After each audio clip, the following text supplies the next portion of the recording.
क्या आपने कभी सोचा है कि जिस क्लासरूम में एक जमाने में ब्लैक बोर्ड और चाक से पढ़ाई होती थी, आज वहां स्मार्ट बोर्ड, ऑनलाइन पोर्टल और एआई टूल्स ने अपनी जगह बना ली है।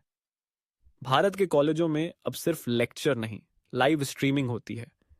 लेकिन क्या ये बदलाव हर जगह एक जैसा है? क्या देश के हर कॉलेज ने डिजिटल क्रांति को सही तरीके से अपनाया है?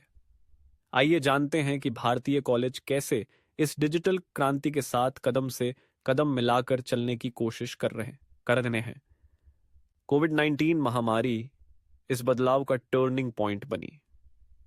जब कॉलेज बंद हुए तो क्लासरूम मोबाइल स्क्रीन पर सिमट गया। Zoom, Google Meet, Microsoft Teams जैसे प्लेटफॉर्म्स हर स्टूडेंट और प्रोफेसर की नई क्लासरूम बन गए।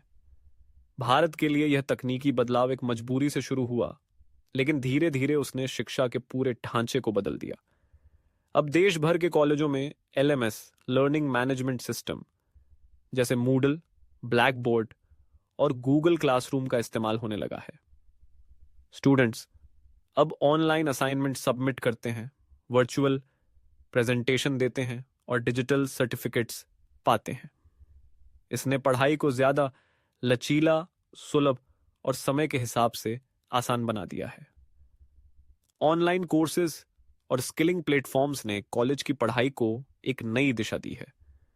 कोर्सेरा, यूडेमी, एनपीटीएल, स्वायम जैसे प्लेटफॉर्म्स पर स्टूडेंट्स अब coding, data science, business, analytics और डिजाइन जैसे कोर्सेज कर पा रहे हैं, वो भी घर बैठे और ग्लोबल एक्सपर्ट्स से। कई संस्थान अब एआई, एमएल और क्लाउड बेस्ड टूल्स को भी अपने सिलेबस में शामिल कर रहे हैं। Virtual labs, digital library, automated attendance और ऑनलाइन एग्जाम, ये सब अब रियलिटी बन चुके हैं। लेकिन क्या ये बदलाव हर कॉलेज में एक समान है? नहीं। डिजिटल डिवाइड अभी भी एक बड़ी चुनौती है।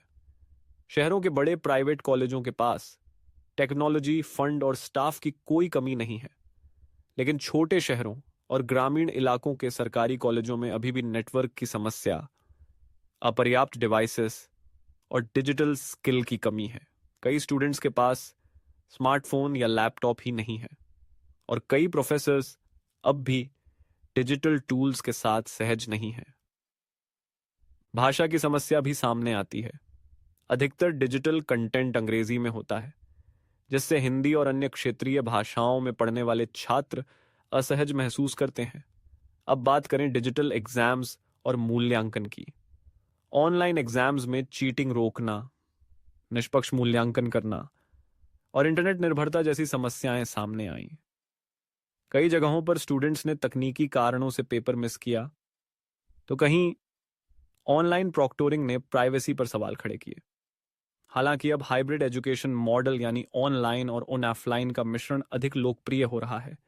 इससे न केवल सुविधा मिलती है, बल्कि स्टूडेंट्स अपनी गति से सीख सकते हैं और टीचर्स भी ज्यादा प्रभावशाली कंटेंट तैयार कर सकते हैं।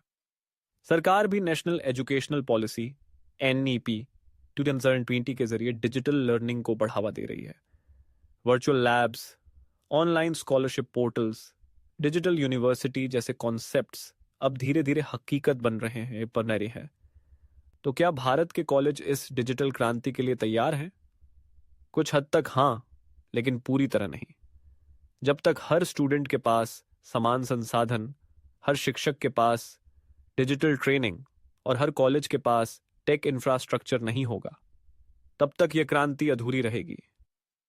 फिर भी यह शुरुआत बड़ी है।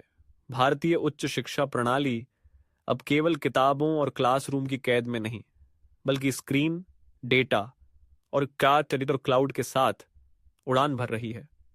क्योंकि आने वाला भविष्य डिजिटल है और जो आज इस बदलाव को अपनाएगा, वही कल की लीडरशिप करेगा। इंडियन कॉलेजेस अब उस मोड़ पर खड़े हैं जहां से रास्ता तकनीक, नवाचार और नए अवसरों की ओर जाता है।